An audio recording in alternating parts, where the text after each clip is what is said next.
cry when you said goodbye. Ain't that a shame? Ain't you ashamed? Ain't that a shame? You're the one to blame. You broke my heart when you said we're apart. Ain't that a shame? Ain't you ashamed? Ain't that a shame? You're the one to blame. Oh well, goodbye. Although I'll cry, ain't that a shame? Ain't you ashamed? Ain't that a shame? You're the one to blame.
Baby's coming home today.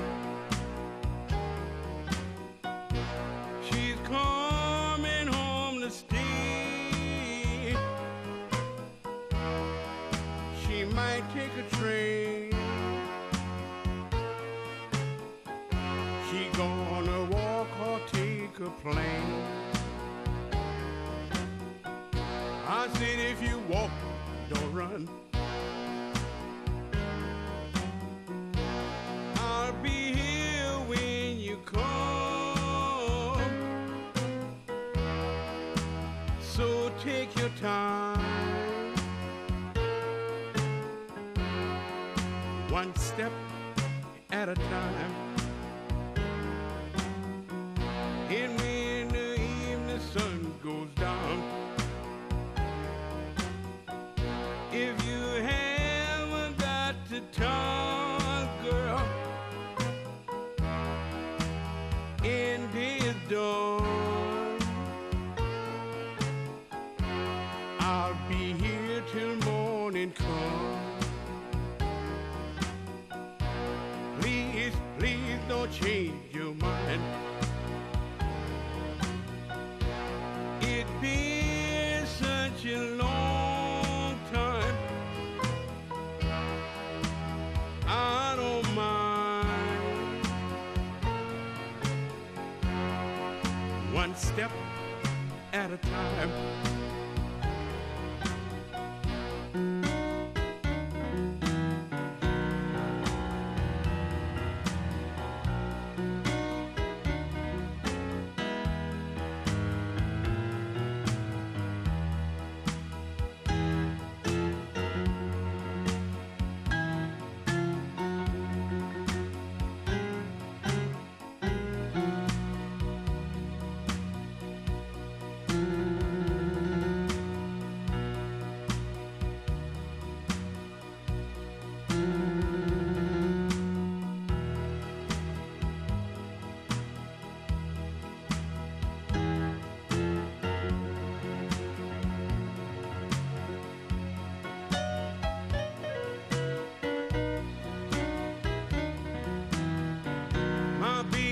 Coming home today. She's coming home to stay. Come rain or come shine, she's not gonna change her mind. If it's storming and pouring out rain,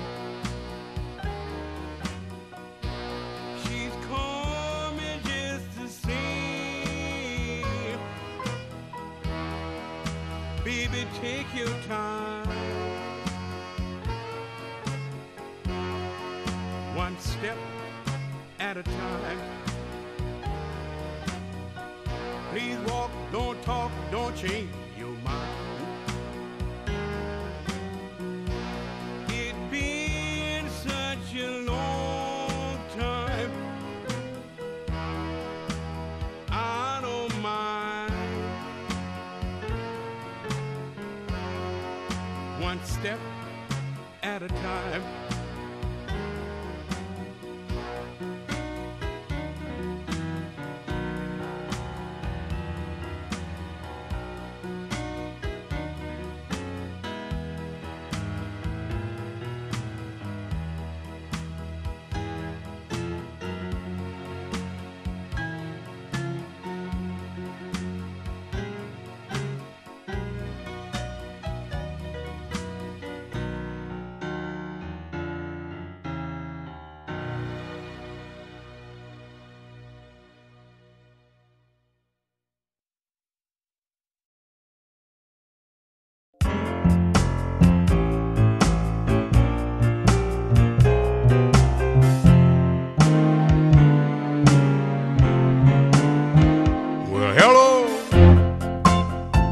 I tried for a long, long time, but couldn't get you off my mind. So I decided to take a little ride, stop by, say hi. I didn't come here to write a book or paint a picture or promise the stars up in the sky. I come here to tell you, I wanna tell you, I'm gonna love you till the day I die. I remember when the day we met, my heart skipped a beat. All through the years, you kept me right on my feet. No, I can't climb a mountain, and I can't fly. No Superman am I just want to tell you, I want to tell you, I'm gonna love you till the day I die. Loving you ain't no mistake, It's the way it's supposed to be. 'Cause you stood there through all my ups and downs, like an angel watching over me. No, I can't swim and I can't fly. To get to you, I try. Just to tell you, I want to tell you, I'm gonna love you till the day I die.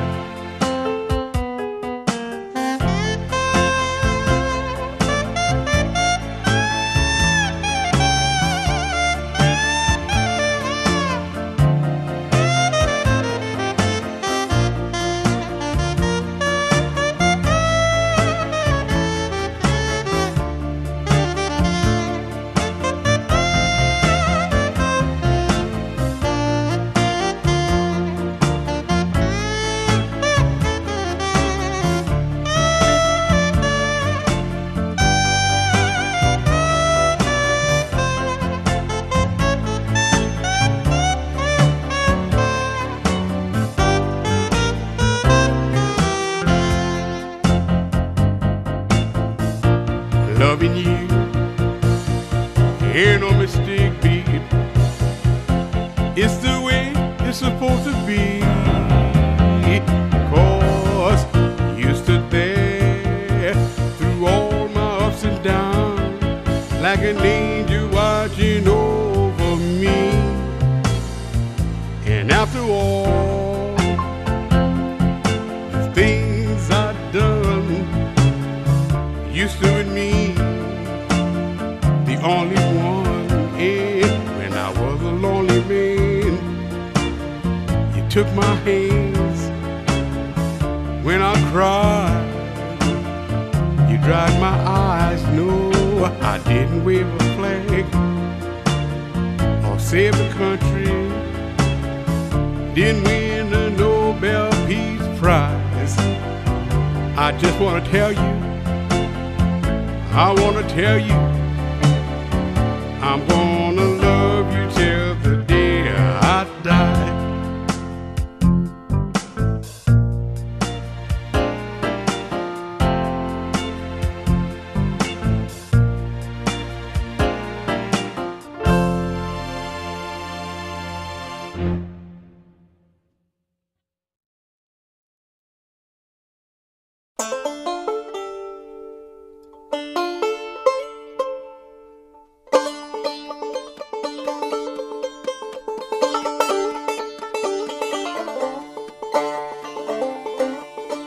There is a time for love and laughter. The days will pass like summer storms. The winter winds will follow after. But there is love and love is warm. There is a time for us to wander. When time is young and so are we. The woods are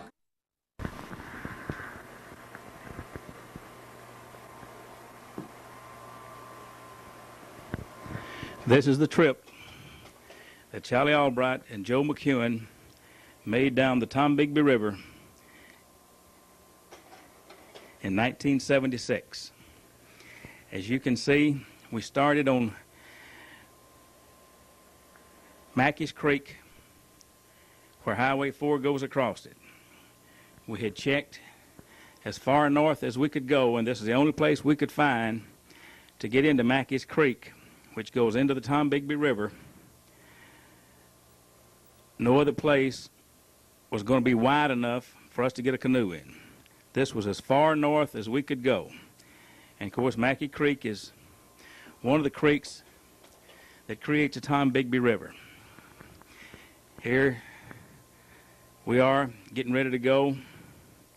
We'd had a little trouble that morning. The folks that were going to take us down there and bring us back got the wrong highway, and we had to wait a long time, so we're 3 or 4 hours late getting started on this trip. The deal with the corn cob is that several folks asked us, well, how in the world are you going to find your way down that river? And, of course, the answer was, well, we're just going to throw a corn cob in and we're going to follow it. The news media picked up on this and thought it was real funny. And every time they wrote an article about it, they always had something to say about the corn cob navigation that we did. So that's what this is. We're getting ready to start off, so we're going to throw that corn cob in the river. There we go. There it goes in the river, and we're on our way. Getting all our gear in. We've got a little 2-horse motor underneath there, but we knew for quite a while we wouldn't be able to use it, so all we were going to do is just paddle our way on down. This is Mackey's Creek, the upper end of it. It's not a muddy creek, it's a stained creek. The water's stained. Charlie in the front, me in the back, on our way. We found lots of logs across the river. Lots of logs hanging into the river. Of course, this is one of them we look forward to. We could always go underneath that one and wouldn't have any troubles here. This is what we had to do a lot of times. This is Charlie cutting our way through, that we had to do many times, or drag the canoe around or some way to get on the other side of it. Charlie working that axe over. And then we're on our way again. Had a pretty good little current, as you can see by the water. Pretty good little current there, and rather easy paddling. Until we'd come across something like this, and then it was work time again. This is where we made our first camp. We only covered just 3 or 4 miles, if that far. Rained on us not long after we'd gotten into the creek. We pulled up at the edge of the bank and kind of waited a little bit till the rain kind of blew over. And then we went on down. We found this high bank, and we felt like it would have a place about halfway dry to camp on. We're still in Tishomingo County, but not far going into Prentice. This was our first camp. We had to kind of hang things out. Things got a little wet on us. Had to hang them out, let them dry. Just one of our little friends that visited camp. That's kind of a messy looking camp, but we were trying to let what little sun there was shining get out there and dry us out. And no, Charlie doesn't have on his underwear. That's a bathing suit that he's wearing. And you're wondering, well, who's making the picture? There, both of them are. But we had a tripod with us, and we'd set the camera up on a tripod and then punch a button and then run around real fast to get in the picture.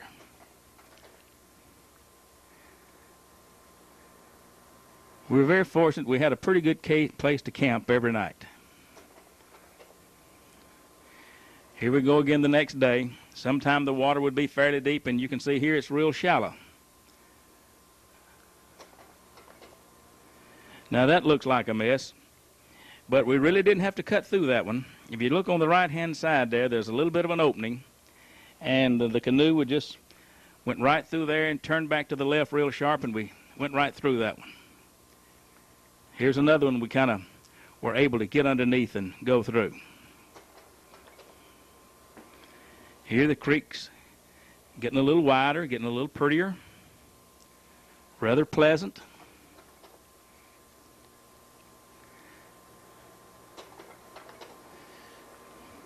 A nice little canopy of vegetation over the top of us.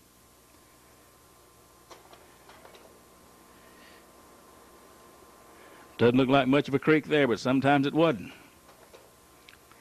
And here was one of our problems. This is a bridge that had been built by some loggers. They built it for logging trucks to go over. They didn't care how high it was or what went underneath it. The canoe lacked about 6 inches getting underneath that thing. So here we had to take the canoe out, completely unpack, haul everything over to the other side, completely pack. Again, it was about a 45-minute deal whenever we had to completely unload and take her on to the other side.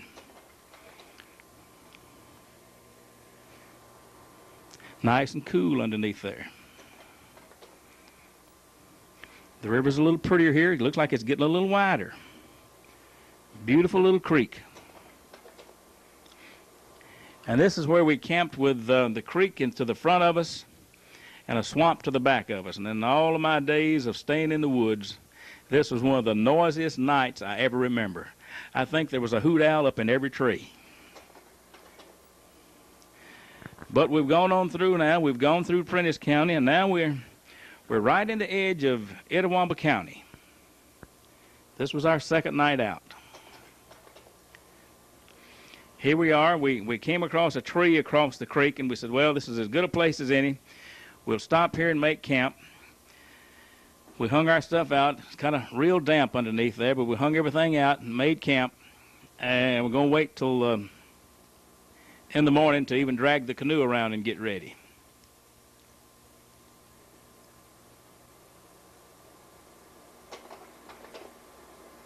That's what was behind us. Just a swamp. Some of the local inhabitants. Somebody's home.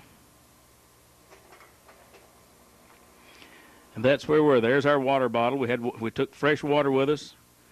We took gasoline with us. Of course, still we haven't used that motor that we've got inside that thing yet.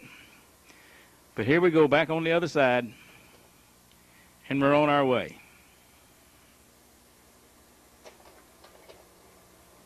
Here's another logging road. Now this one we had a hard time finding out where to get out on this one. It turns out that just to the right-hand side there, where you see Charlie coming back towards the bridge, just to the right-hand side there, we wound out cutting a little hole right through there and dragging it on across that road and putting it on over just, about 25 or 30 feet on down to the left there.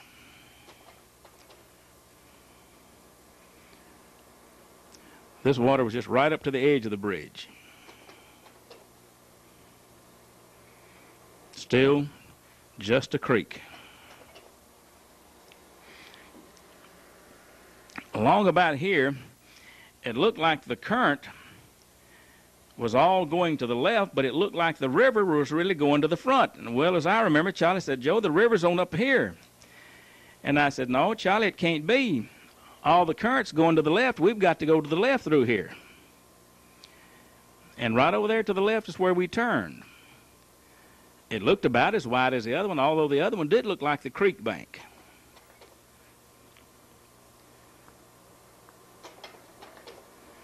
And we went off out into this willow swamp. We got out in this thing, and there was no way to tell which way to go. All the current was rushing real fast. The water was real swift in here. The part you can't see about this, because there's no way to photograph it, would be when Charlie and I would both get out of the canoe, and we'd stand there waist deep in the water and have to push it through some of those willows over there. But all we were looking for was supposedly the rest of Mackey's Creek. Well, we finally did find us a little clearing going through here, and we said, we're back in the creek again. And sure enough, there it goes. Boy, there's a lot of current going down through there. But we were thoroughly convinced now that we were back in Mackey's Creek. A lot of current going along. Boy, didn't take much paddling here. And then it started closing in on us again. And it closed in some more. And along in here, we didn't know where we were. We'd go along and we'd find a little opening, and we'd go through it, and we'd be kind of some kind of a lake, and we'd go up to the edge of it. Maybe there's a beaver down across that thing. We'd tear through the beaver dam and scoot across it. Off we'd go, and we'd get back in there again. Finally, we're going along, and it's getting towards dark, and we said, well, we got to have us a place to camp. And the first piece of dry land that we found of any size at all, we pulled up and made camp. We were thoroughly convinced that we had missed Mackey's Creek, and we didn't know exactly where we were, or at least that creek went off in a swamp, and we'd never heard about that. So we had a little CB walkie-talkie with us, and the idea was to try to raise somebody on that thing. And I could hear people talking on it, and I turned it on, and I started talking and started talking. I heard some guy finally answer me. And I told him, I said, hey, we're back off out here in this swamp. We need to talk to somebody that can help us find out where we are. And the guy said, fella said, We don't know where you are. I said, but now the game warden will be through here in the morning at 8 o'clock sharp. You turn your radio on, and he'll talk to you. Well, that was fine. We didn't have much to eat that night, well as I remember. We got in bed, but sure enough, by 8 o'clock the next morning, we were up and ready to go and turned the radio on. And as soon as I turned it on, I could hear somebody hollering, "Party off in the swamp. This is the game warden. Party off in the swamp." And boy, I got right on there and I was talking to him. I said, "Hey, game warden, this is the party in the swamp. Can you help us here?" He said, "Party off in the swamp. Party off in the swamp."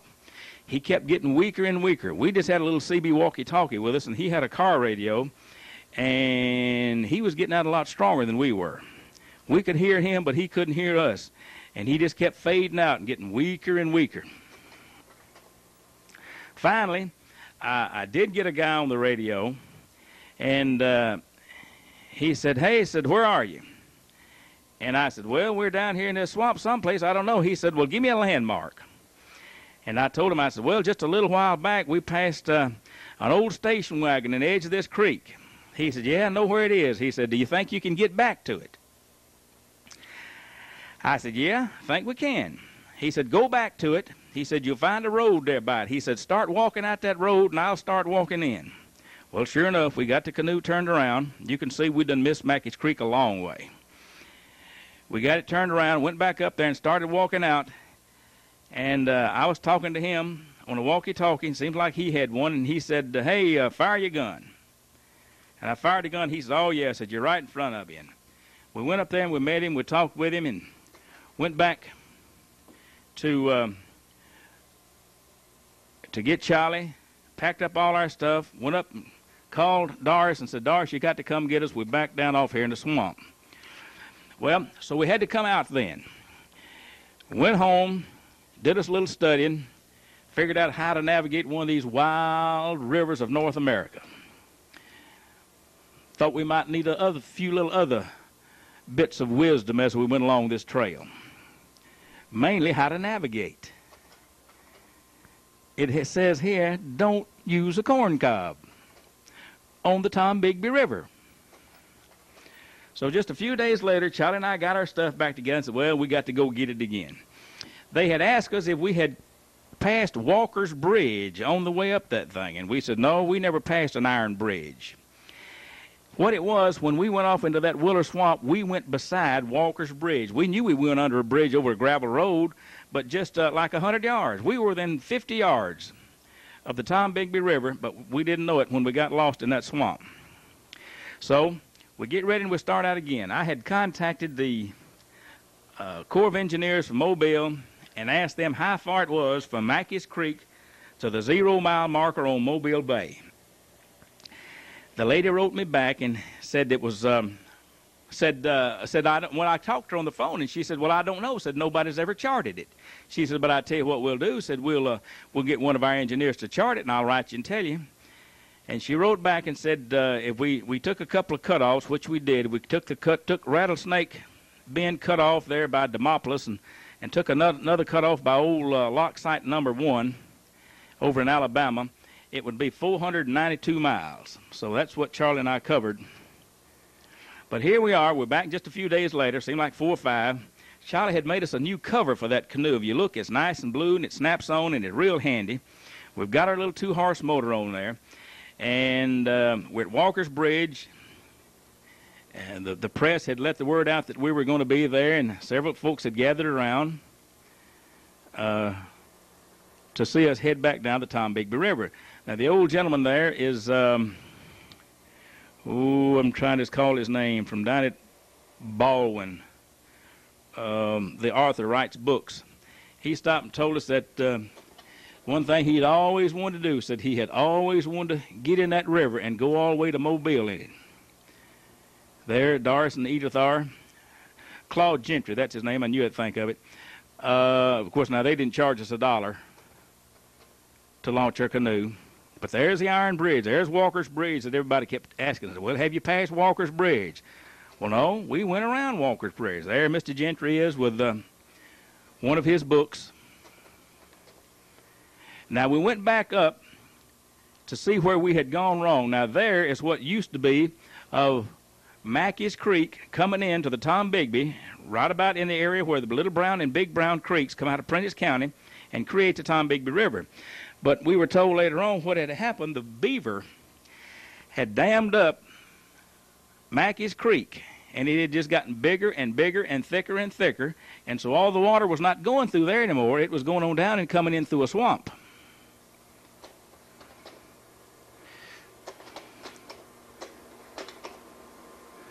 There we go. Whoops, I'm going backwards.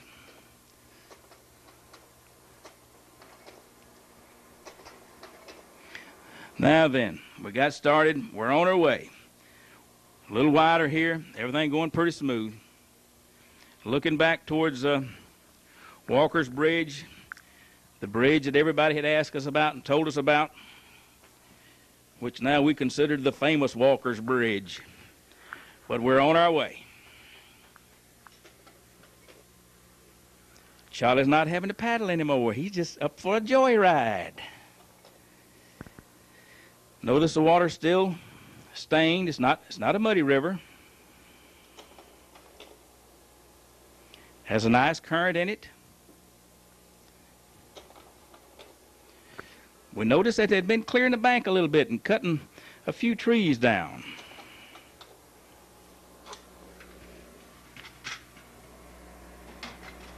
I'm changing trays, Charlie. Here we are, a little sandy bank. Things look a little different, but still the banks are rather low, not very high. Along about here, I think, is about in the area where Town Creek runs into the Tombigbee.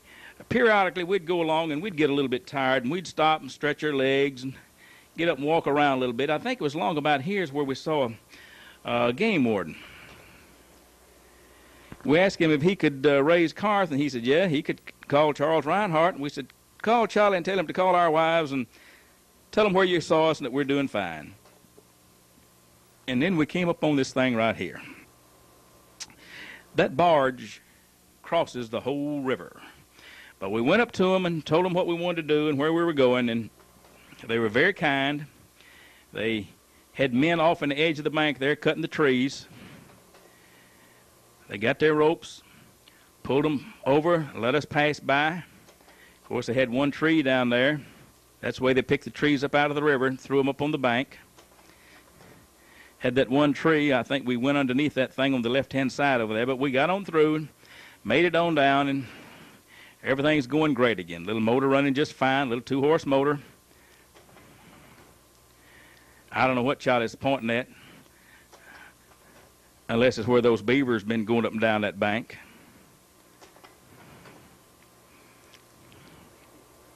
But this is the Tombigbee River. No, here's where we saw the game warden. There his truck is over there on the far bank, and he's the one I talked to. That's, I think, is Town Creek coming out of Tupelo, or Lee County, rather. But we stopped, relaxed, stretched a little bit, had our granola bars that we always had at noon. We had water and granola bars at noon. We cooked breakfast and supper. Now, here's a big mess, a big eyesore. Of course, they'd put them there on the bank to get rid of the cars, for one thing, and then hopefully to keep the bank from washing. But it made a terrible sight. But here we are in another pretty little river. And I think Mother is fixing to lay her eggs. But she saw me behind her, and she left and went on her way. Found us another campsite down there. We didn't have any problem with firewood. There's a lot of driftwood on the side. You can see where we are. Here we are Friday making camp.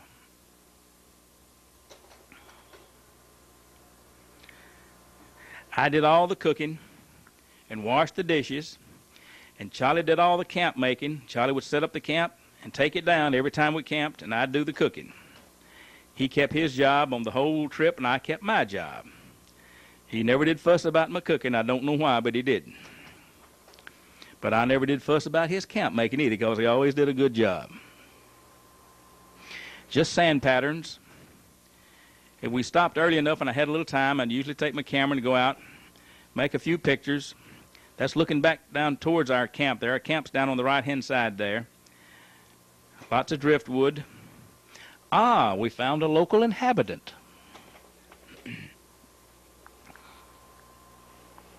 And he looks like he's checking me over pretty good.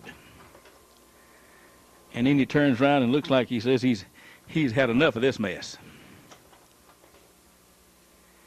Where some tracks where mink, dog, rabbit all went across. Beaver went into the river. And here we are back again the next morning on our way. The river at a lot of times would be so narrow that it would need a little help steering that thing, and Charlie would always use his paddle and pull us over this way or push us that way or try to keep us in the deep water, because that river has a lot of shallow places in it. In fact, we drug our little motor drug the bottom many, many times. Well, now here we are. This is Highway 78 between Tupelo and Fulton. There was no boat dock there. There was seemed like a boat or two pulled up that folks were just using locally. Well, as I remember, we stopped, stretched our legs a little bit. Now, remember, this is Saturday. These folks don't work on Saturday, and this is another crew down here trying to get everything going. But luckily, if you look on the right-hand side, it looks like about a 4 or 5 foot space there, in which it is, and our canoe went right through the right-hand side, right beside that barge. If you'll notice, the bank's getting a little steeper. Look on the left-hand side there. For a while, it was just almost perfectly flat. Now we're getting a little bank. Here we are going under another bridge. I believe this is the Smithville Bridge. And then we came up on this thing. We didn't know what to do. The bank was about 4 or 5 or 6 feet high. It was real slippery. It was muddy. We turned the canoe around. We went back up towards that bridge. We said, well, maybe we can catch somebody in a truck that will let us load up and haul us around the other side of that thing. Well, we went up there and we looked around. We waited a little bit. We didn't know what we were going to do. Finally, we decided we didn't have any other choice but to pull that canoe up and dig us some footholds in that bank and start hauling it out of there and hauling it over, which is exactly what we did. We got it all out on the other side. Well, as I remember, I got out there in the canoe then and then just drug it. No problem at all to drag it, because you can walk on that stuff. Just drag it right on through. But you know, as we crossed that thing, we began to see it looked like where somebody else had crossed it. As we were going along, people started asking us, are y'all with that group that just went ahead of you? We said, no, we don't know what you're talking about. But we did get on the other side. I'm sure that took us probably a good hour, or maybe even longer, to get around that one, where the beaver had kind of cleaned all the bark off of that limb. Here's another iron bridge, but I don't remember the name of it.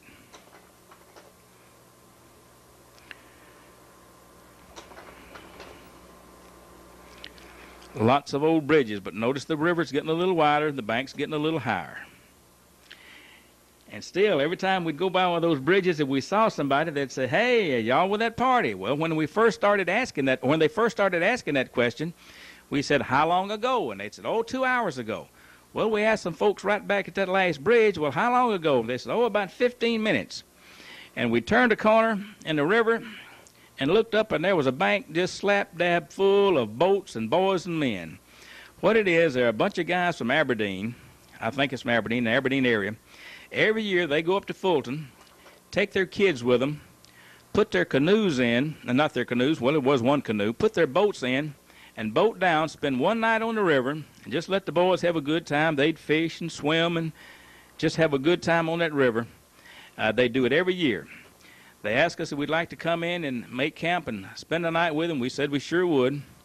So we pulled our canoe up, made our camp down at the far end below them, and went up around the campfire and sat down with them. And as always, you get to talking, and I don't remember who all they knew from Corinth, but they knew some people from Corinth. They're the two boys in the canoe. They'd get up early. These other guys had like 25, 30 horsepower motors on their boat, but these boys just had canoe power. So they'd leave out a little bit before everybody else would. But the river's getting wider. The bank's getting higher. It got to be real odd when we tried to figure out where we were going to camp, Charlie and I got where we could read the river pretty good. You take the river, if it has a good bend to it, on the left-hand side, if the river bends to the left, look for a sandbar on the left-hand side and the bank on the right side. It got where we could pick out where we were going to camp hours ahead of time because we said we'll be right to a certain place, and the river will have a sandbar there, and we'll camp on that sandbar. Some little rapids that we went through. See, one reason we made this trip was to go all the way down the Tombigbee River, which, by the way, no one had ever done before we did it. And another reason was that there was a guy by the name of Bernard Romans who had gone down the Tombigbee River from a place up around Tupelo called a plantation called Pontotoc. And he talked about things that he saw on the Tombigbee River and the rapids that he ran through. Well, there's some little rapids right here, but nothing to speak of. But we wanted to see if the things were still here 200 years after he had seen them. And they were very much the same as his description of them in the book that he wrote. I assume this was some equipment that they were using as part of the dredging and sample taking to prepare for the dredging of the river for the Tennessee Tombigbee waterway. A little higher bank. Mr. Romans made his trip in a canoe, but now his was a hollowed out, dug out log. Had an Indian guide with him. Notice the river turns to the left, bank on the right, sandbar on the sandbar or gravel bar on the left.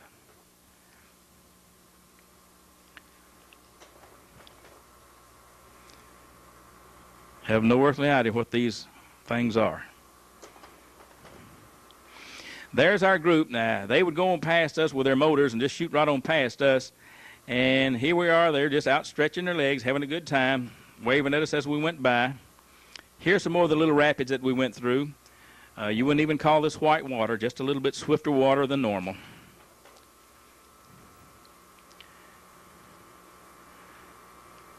This is in the Aberdeen area. That was a new bridge back there. There's one of the old bridges. Notice that the river's getting a little wider. And the first real bank of any size, or a bluff that you might say, that we saw.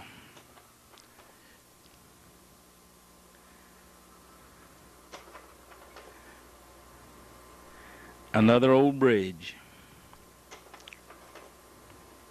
Here was one of the guys. He lived up on the edge of the river, and he had gone on down, and I think that's his wife and family coming down to greet him. Here's some black bluffs. Mr. Romans talked about black bluffs and red bluffs and chalk bluffs. Here's some of his black bluffs. Now here we are getting down close to Columbus, and here's where the Buttahatchee River runs into the Tombigbee. We meet camp there. River turned to the right, a little sandbar on the right. Now, there was a lean-to on down below us, but no one was camping there when we got there. We don't know what it was doing there. We talked to some guys that night over to Columbus Air Force Base on our little walkie-talkie. We didn't have an opportunity to talk to many people.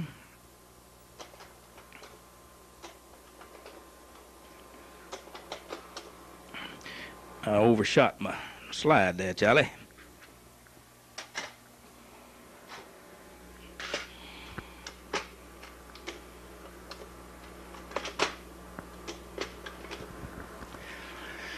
There's our canoe. There's our camp. Nice, good place to camp. Here we are going on in towards Columbus now. We crawled up on the edge of the bank, and they're actually starting to work on the Columbus Lock and Dam. That's what it is, way off over in the distance, so the river won't be in its original bed here. These are called Plymouth Bluffs. Looks like a road going on the right-hand side, but it's really not. It's just the way the land's made. You talk to folks around Columbus, and they'll tell you about going up and on the river around Plymouth Bluffs.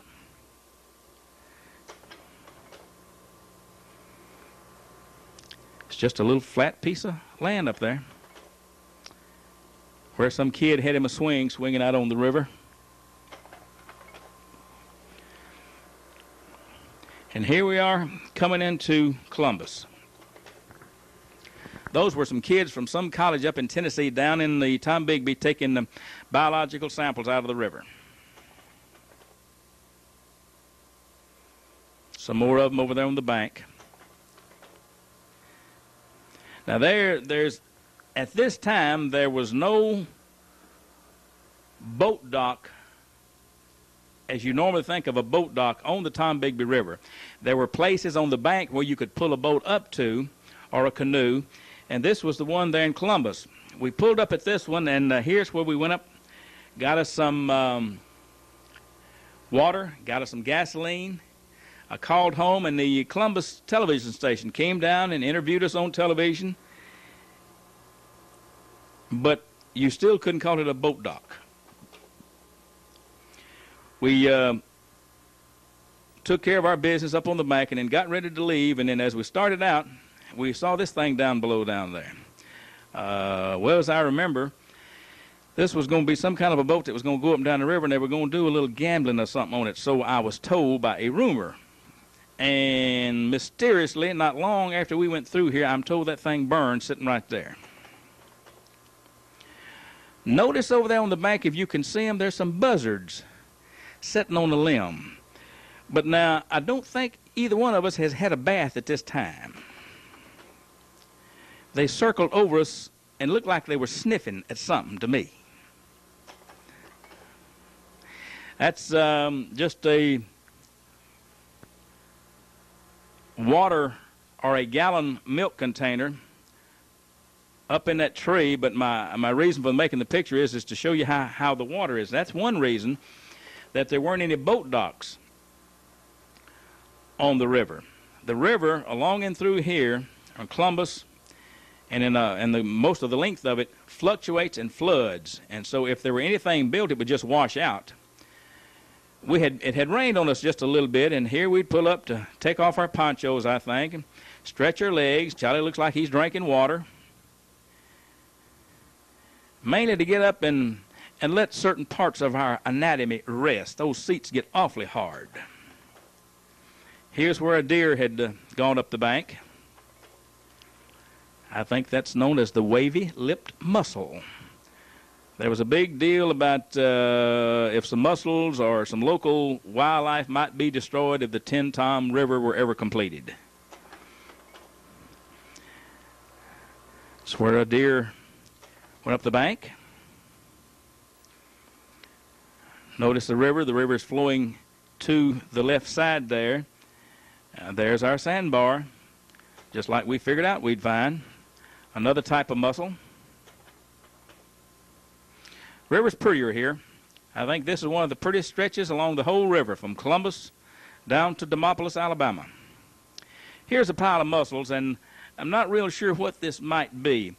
Coons, I understand, are bad about eating mussels, and also a lot of your tribes of Indians use mussel meat as a food, and they would throw their shells just in big piles. And I don't know where this is the last part of where an Indian camp might have been at one time, or where some coons might have hauled some mussels in. I'd be more inclined to believe with this many of them that it was maybe Indians.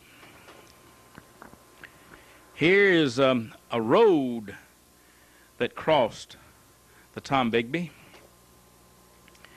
and a ferry boat. Now that was the only way across there. This is going down towards the Addisville locking dam. I think we're in Alabama now. They're doing some work. Now, outside of the river, they had cut a new little canal here to let boats go up through there and the water go up through there. But they were doing work, and this was kind of just a little side chute that was going around. This was the first dredging operation that we saw on the river. This is, and very, very near the Addisville, Alabama locking dam. But we had camp up on a nice little sandy bluff that night. Here we are, you can see by the pointer, we're in Alabama. Camped rather early. We found a real pretty place to camp. We camp a little earlier than we would at other times. And if I had time, I'd get the camera out and I would roam around and shoot a few pictures. I remember hearing people talk on the CB that night, but I never could raise them on our radio. Here's where turtle's eggs hatched out. That's where a turtle walked up the bank. That's where a deer walked up the bank. That's where a crane walked up the bank. That's where I walked up the bank.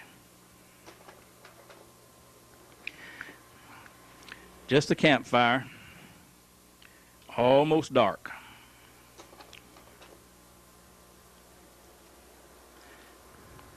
Beautiful river along in here.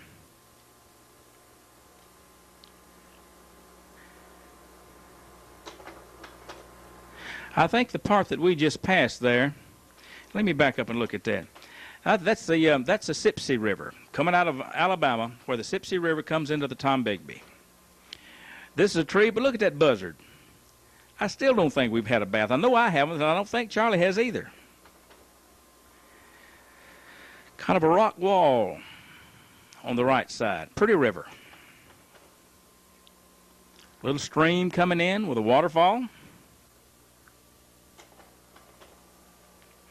Here was an old railroad bridge that had gone through, and they said, someone told us that right after the caboose got on the other side, the middle span of that thing dropped off and fell into the river. Well, now Charlie and I were going to figure out now how we were going to get through this thing. Up there on the right-hand side, towards the end of that thing, there was a little narrow place. It didn't look to be much over 3 or 4 feet wide, but it had a bunch of steel sticking out. And it had a little bit of current going through there. This thing had it dammed up just a little bit. We figured if we got up there too close and hit that thing sideways, it would punch a hole in that aluminum canoe like a can opener. But we got up real close to it, and before we could stop, that thing had just pulled us right on through there, but luckily, nothing touched. And we had to get on down there a little ways, and then we looked back at what we had just gone through and consider ourselves very fortunate. Looks like they'd been doing some more river sampling. These are mussel fishermen. This is one of the few times that we actually saw anybody on the river. I didn't know people still mussel fish, but that's what these guys are. They got just the old-timey mussel fishermen. Have their mussel boats and drag their hooks and gather their mussels.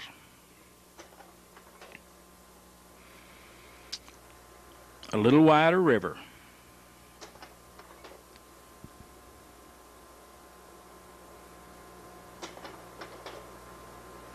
Here was an island that we stopped on. Mr. Romans, in his book, talked about islands that he would find on the river. And we came across this one, and we just pulled up into it. We thought it was a good time to have our granola bars, get a little drink of water, stretch our legs.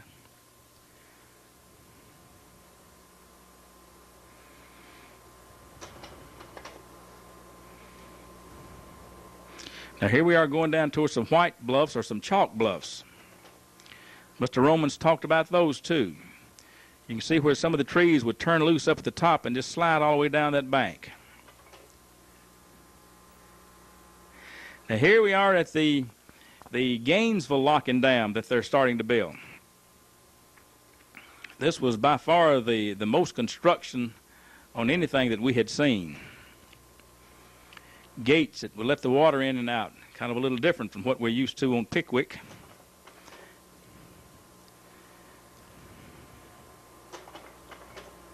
We saw this lady on the bank, and we knew we were headed towards Demopolis, but we, of course, we had maps to show us that, but we didn't know how far we were.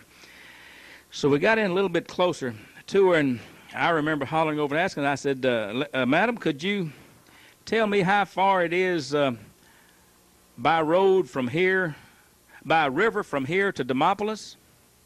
She said, no, I sure can't. I said, well, could you tell me how far it is by road from here to Demopolis? She says, it's a fur piece. And that's the only answer we got. But here's some more dredging is. They're really kind of getting with the program along about here. Big dredging operation. Dredge mud and dirt out of the bottom and dump it over in a bank. Bulldozer on the left-hand side, clearing the bank and clearing places for the river bottom that they dredge out to be deposited in. And they'd have all these floats, and those tubes on the top of the floats, you can see one going up the bank over there, are where that they would suck the mud and dirt out and dump it someplace.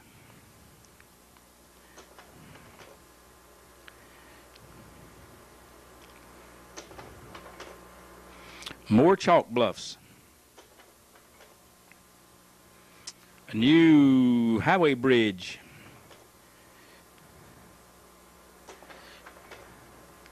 And I think along in here is where originally the French had built a fort called Fort Tombigbee. And I'm sure they either got the name from the Indians or the river got its name from the French, one or the other. But they had a fort up there. But when Mr. Romans went through 200 years ago, he went up to where he thought the fort was, but he still wasn't sure. But his description of it is pretty much right up on top of those white bluffs.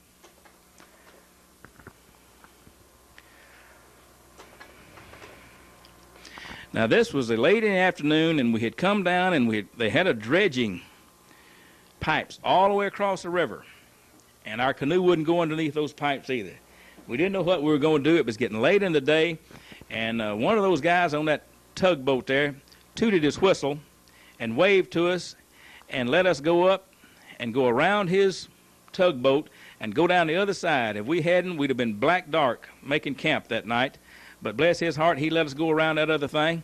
We went underneath, over his dredge tube and underneath his dredge tow line. But he let us on through. We made camp here. These are called Singleton Bluffs, north of Demopolis. Real pretty place to camp. You notice we're not far from Demopolis.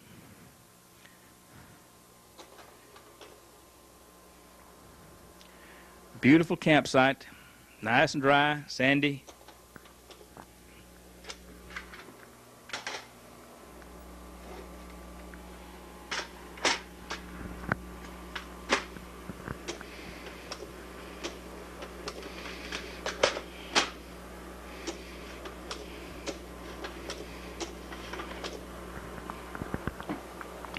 Canoe pulled up a little bit later than we normally wanted to make camp, but we had that problem with that dredge. Lots of pretty sunsets.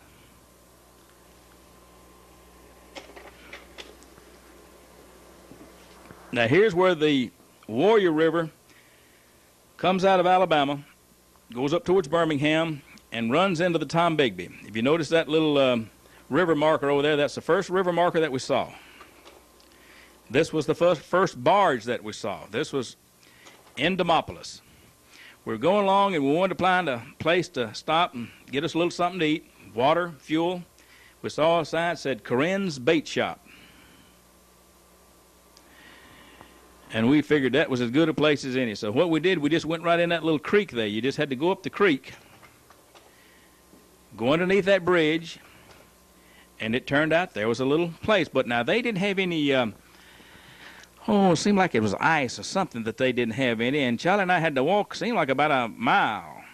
Could have been just a half a mile up the road there to get us something else that we needed that we couldn't find there. But we came back and loaded everything up, got our water, got us some gasoline, stretched our legs a little bit, then headed back out. Now, we'd already been told by a fishing buddy of mine, Jimmy Phillips, that at Demopolis, don't go out towards the dam. He says go to the left-hand side, because all the water in Demopolis goes over the top of the dam. So the right-hand side goes over the top of the dam. And so here we were going up towards the locks. Now, we didn't know whether or not they would let a canoe go through a set of river locks or not. But I went up and talked to the man. He said, yeah, so just get on in there. So we opened them up. In we went, got up close to the bank, and he started letting us down. You don't think it's very far till you're in there in a canoe, but that looks like a fur piece, like the lady said. But let us down, and we got out and got through and didn't have any problem at all. But looking back, you can see why you don't want to get close to the dam itself, because there it is with all the water going over the top of it. We knew that from here on down it would be just kind of a river ride. Here we were going along, and it's about the middle of the day, and we knew it was time to get us a little drink of water, stop and have our granola bars, and we saw some beautiful Spanish moss up there and decided that was just as pretty a place as any for us to rest a little. Here comes another barge up the river. Now, it was long about here that I think that I told Charlie, I said, now, Charlie, don't worry about these barges. I said, you know, we'll just point the canoe straight into their wake and just bounce over it without any problem. Well, I wasn't used to a barge on a small river. I was used to a barge out here on the Tennessee River at Pickwick, and you don't have any problem at all here. But in a small river, what happens, the wake hits the bank, which is not very far away, and bounces back towards the middle of the river, and there's the awfulest turbulence you ever did see. In fact, we had to dip water out of that canoe for quite a while on that first encounter, and rest assured, we didn't hit a barge but one time. And from then on, we went to the bank. This picture was made just to show you how high the water fluctuates up and down on that Tombigbee River. It's an old tree, but it looked like the Loch Ness Monster swimming beside the bank over there. Here comes another barge. Now here we are in what they called Old Lock Site number 1. It was a public park there on the river. The prettiest place. We camped, had a picnic table up there, and we had some water with us, but we could see water up there, and we started to dump all of our water because we could see that there was water up there. So we went up there, and we got us a drink of that water first, and boy, were we glad we didn't dump our water. The water coming out of that thing was salty. So we had our water, and we kept it. Now, we really had intentions of doing a little fishing and doing a little frog gigging on this trip, but we fought the river for 12, 14 hours a day, and we had very, very little time. We camped early today just because we found this pretty campsite. Charlie said, shoot, I'm going to go down there and do me a little fishing. And look at there. Caught him a catfish. We also caught one frog. We were up on Mackey's Creek, and the creek was so narrow, we turned one little corner, and the frog jumped right in the middle of the boat. But we turned him loose, and Charlie turned that catfish loose. Here we are, or here I am, washing dishes. Charlie's already made camp. A little bit rainy looking today. River's pretty up high on this bluff. These guys were garbage collectors that had come down to collect the garbage from the park there, and we told them what we were doing and what we were going to do, and they said, well, if y'all don't mind, we just want to hang around and see if you can get everything in that canoe you got out here on this bank. Because when you saw everything laid out, you were thoroughly convinced that there's no way all of that was going to fit back into that canoe. So they hung around and watched us till we left. Started getting rather rainy looking on this day, well, as I remember. The buzzards are still with us. Now, I think Charlie's had a bath, but I don't think I have. We'd go along, and it had rained on us all day long this day. We had stopped a time or two to try to get in out of the dry. We stopped at one kind of a little park. Stayed there for an hour or two. It kept on raining. We had our ponchos on and had our canoe pretty much watertight. We had all our boxes down inside wrapped in plastic. Charlie had done a real good job doing that, and we saw this old cabin up there. I said, Charlie, let's just go up there and ask those folks if they could let us sleep underneath their cabin. We went up there, and as it turned out, it was an abandoned cabin. Folks had been using it to put hay in.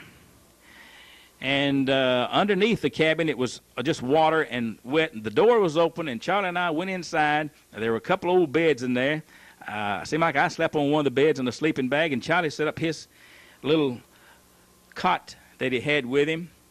And we spent the night in the dry. It rained all night long, but we were inside. We were in the dry, and just had a outstanding place to spend the only real wet night that we had on the whole trip, and we were in the dry. But the next day we got up, and it was still mist and rain a little bit, but not bad, and we got up, and it seemed like we didn't have anything hot to eat this time for breakfast. We just made us some sandwiches and anything we could to get on down and get started. Spanish moss all outside. Had a tin roof and rained on it. Boy, was it good sleeping. There Charlie is down. We'd covered up the the canoe as much as possible to keep as much water out of there as we could, and there was very little water in there. We had done it right. There was a river marker. That's 145.7. That's 145.7 miles from 0 mile marker in Mobile Bay. The river's just getting wider here. Beautiful day today after the rainy one we'd had the day before.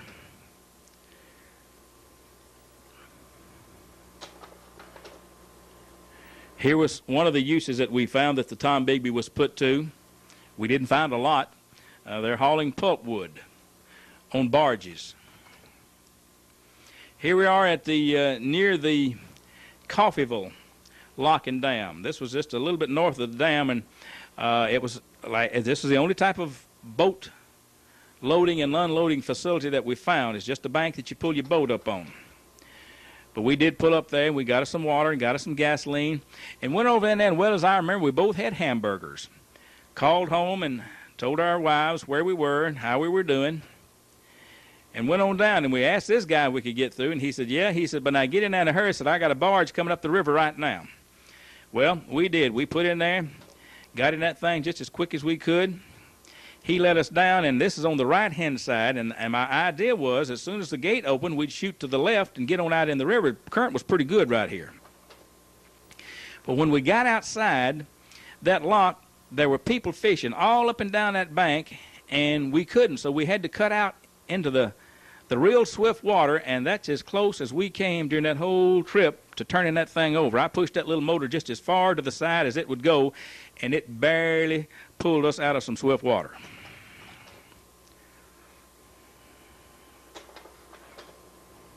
That's the way we met the barges. When we'd see one coming, we'd back up, we'd pull that canoe up in that bank and let it bob up and down and then get back in it. However, I do remember one time that we were going along there, and we saw the barge, and boy, we lit out for the bank, and I remember he hollered at us and says, hey, fellas, says, don't worry about me. He says, stay in there. Said, I'm a paddle wheeler. Said, there won't be any wake. Well, we didn't take any chance. We went to the bank anyway, but by George, he was right. There was no wake. We could have stayed in there with him. More bluffs. Getting down towards Jackson now. Jackson, Alabama. Someone had told us earlier, before we stopped at Coffeyville and got our water and gas, said, oh yeah, said when you get down to Jackson, there'll be a place that you can get some gas down there. Boy, am I glad that we stopped when we did, because Jackson's not right on the river. It's a mile or so off, and so we'd had us a pretty good little walk. Here we made camp. Nice little sandbar. Getting way on down in South Alabama now.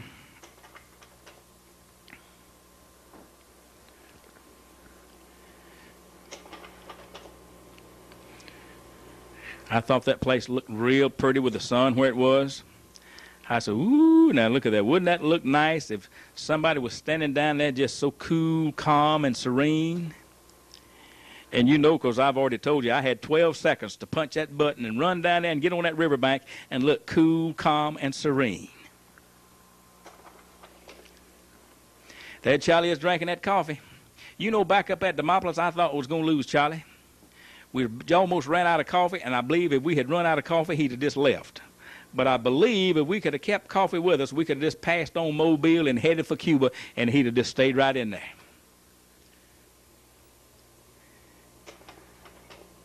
By the way, if you notice, the buzzards have left us. I did take a bath back there at Jackson. This is where the Alabama River comes into the Tombigbee. This is, I think, it's our last campsite. Yeah, we'd already passed where the Alabama River came in. Way down not far from Mobile. Back behind where we camped was another little swamp. We got up the next morning, and it was real foggy, and I said, well, we don't want to get out there on that river with barges going up and down it, and us in this canoe. But it didn't take long. We just waited around just an hour or so, and Sun came up and burnt the fog off, and then off we went. And then we got into this big, wide body of water, and we kind of figured that we were probably at Mobile. Saw that boat, and that's an ocean-going vessel, and we either figured we was at Mobile or we done missed that thing, and we're in New Orleans. Until we saw that sign that says, "Welcome to Mobile," and we sure were glad to see that. Going on down towards the 0 mile marker, because we're going to make sure we took the whole trip, not just almost all of it. Oh, yeah, had to get that corn cob out of that river because that thing had done a good job. It had brought us all the way down to Mobile. Got up on that bank and shook old Charlie's hand and said, "Charlie, there ain't nowhere in the world I could have had anybody in the whole world better to go down the Tombigbee River with than Charlie Albright." Not one cross word did we ever have to say to one another. He did his job, and I did my job, and just an outstanding trip. And you're looking at the two people, the only two people that have ever completely gone down at that time the Tombigbee River from one end to the other. Charlie, I hope I have put the words on this thing that you wanted to hear. If I haven't, you let me know, and I'll do it again.